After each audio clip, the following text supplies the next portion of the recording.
faster than a speeding bullet, more powerful than a locomotive, able to leap tall buildings in a single bound. Look, up in the sky. It's a bird. It's a plane. No, it's Superman. It was like a moment frozen in time, frozen in slow motion, an onrushing truck. A young boy on a skateboard. But it wasn't in slow motion. It was real. And unless the truck stopped or the boy swerved, the inevitable would happen. Watch out! Get him! Stop! Stop! Stop! Look out! Suddenly, the boy fell from the skateboard right in the path of the oncoming truck. I zoomed downward into the street, stopped the truck with my right hand, picked the boy up in my left, and headed for the sky. Superman! He saved him! Let them go! I came down in a quiet wooded area a few miles north of Metropolis. The boy had a nasty bruise on his knee, and we bathed it in the cool water of a clear stream. What's your name? Danny, and you're Superman. How long have you been practicing the skateboard, Danny? Danny meets Superman. Boy, wait till the gang hears this. You know, that could have been a nasty accident. I sure wish I had the kind of strength you have. And city streets aren't exactly the place for skateboarding, are they? Do you have special exercises you do? I mean, like push-ups and all that? You're not listening to a word, are you? Sure I am. You come from another planet, right? Tell you what, Danny, if I answer your questions, will you answer mine? Deal. Me first. What planet were you born on? Krypton. Where's that? Far away, Danny. Very far away. In another galaxy. You know what a light year is? Sure. Light travels 186,000 miles a second. So multiply the number of seconds in a whole year by 186,000, and that's a light year. Good, Danny. Now you can appreciate the distance. Krypton was many, many light years away from Earth. It revolved about a giant red sun and was inhabited by a race of highly intelligent beings. Hundreds of years before, they had solved the problems of space travel, established nuclear energy plants, tamed all the powers of nature, except one. It was my father, Jor-El, one of Krypton's leading scientists, who knew what this power was, and that it was to bring disaster to Krypton. I tell you, we must evacuate our people to another planet. Because you hear rumblings in the ground? Don't be ridiculous, Jor-El. These are more than mere rumblings. There are powers beneath our planet's shell that are beyond our comprehension. Within a year, Krypton will explode like a gigantic bomb. Jor-El, your imagination's running amok. Impossible. Sheer nonsense. I was just a small tyke at that time, but I can still hear my mother's voice singing lullabies, crooning the ancient folk songs of Krypton.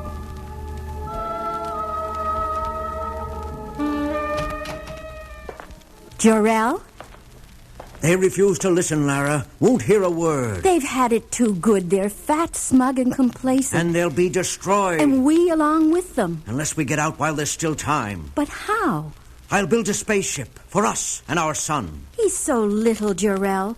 So small to die. Can you? Can you build this spaceship? I can try. I've been studying a small planet in another galaxy. Its people, whom we've been listening to on our interstellar radios, call it Earth. It is a bright new sun, a sun that could mean new strength. For months, my father labored on the spaceship, drawing plans, collecting materials, revising, improving. In time, he had brought forth a small, workable model, a miniature spacecraft. He was working toward a larger one, large enough for the whole family, when the day of disaster came.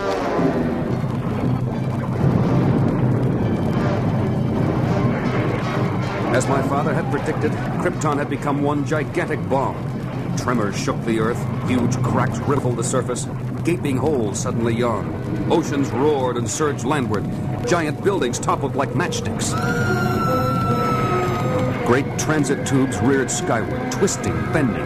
Explosions threw debris into the sky for hundreds of miles. Krypton was dying. Lara! Lara! Over here, Jor-El. Get our son. We've got to make it to the launch pad. Lara, please, do as I say, darling.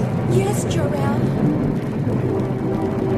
At the launch pad, my parents placed me aboard the small spacecraft. We'll never see him again. It's the only way, Lara. I hate so to part with him. At least he'll live. Hurry, Jarrell. The quakes are coming closer. Everything's ready. All controls. Countdown. 10, 9, 8, 7, Hurry. 4, 3, 2, 1. Ignition. Goodbye, Carol. Goodbye, my son. Happy journey, Papa. Live, my son. Live.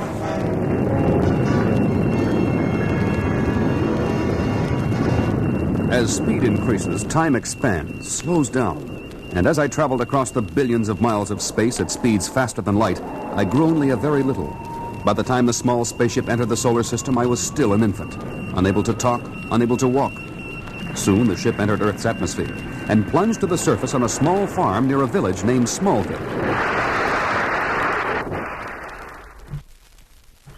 I don't know how long I lay there, perhaps for days, until I was finally discovered. Hey, Martha. Need something, Jonathan? Come here, Martha. Look at this thing. What is it? Well, I'd reckon it was a rocket ship. I'd reckon the same, Jonathan. Somebody's idea of a practical joke, I guess, or a publicity stunt. Let me get this consarn thing open. Well, I'll be. It's a baby. Baby boy. You think he's a Martian, Jonathan? Heck, Martha, why, just look at him. Just as human and cute-looking as any baby I ever did see. Oh, he's such a darling, Jonathan.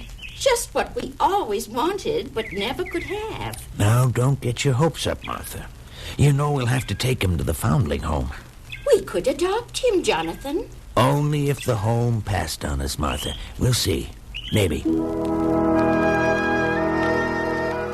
Have you made any decision yet, Doctor? You've got to realize, Mrs. Kent, that the Smallville Children's Home will have to make a thorough investigation before the boy is passed on to you for adoption. Of course, Dr. Thomas. And we'll make every effort to locate his real parents first. Other than that, I can only say he seems to be a healthy baby. Very healthy. Yes, goodbye.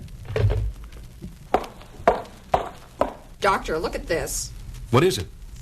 It was a toy truck. I gave it to him this morning. Did he throw it? No, Doctor. He just mangled it in one hand. Now, nurse. Not only that, look at this hypo needle. It's broken. I tried to vaccinate him just a little while ago. The needle won't penetrate. Impossible. It must have been a bad needle. Here, go back and try it with this one. Oh! Dr. Thomas! Dr. Thomas, come in here, quickly! What's going on? Look! What's he doing up there? He's flying! He can't be. He is! Just look! I don't believe it. Neither do I. Let's get out of here. Nurse! Doctor, you're so pale. You don't look so rosy yourself. Look, get the Kents on the phone. Tell them they can have the child, and to come pick him up right away. Of course, I was very small then, and a lot of it I don't remember. It came down to me in stories told by my foster parents. But as I grew, I began to sense the powers within me. One day, walking home from school alongside the railroad tracks, I heard the whistle of an approaching train behind me, and I began to run, just for kicks.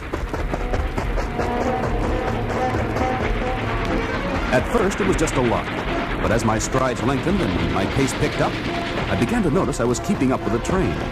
Putting on a burst of speed, I went ahead of it, past it, and got to the crossing in plenty of time. And I wasn't even out of breath. As time went on, I found out a lot of things about myself, about things I could do that others could not. But never was I allowed by my foster parents, my new father and mother, ever to think that because of these powers I was better or smarter or in any way greater than other people. They told me I was lucky. That's all, just lucky. And I guess I am. And when my father took ill and he lay in the hospital waiting for his final day... I don't have long, son. And there's one last thing I must say to you. You have amazing powers, superhuman powers. Use them wisely and well for the betterment of your fellow men, as a bulwark against evil. And hold fast always to the principles of justice and truth and honesty and fair play. Always. Promise me.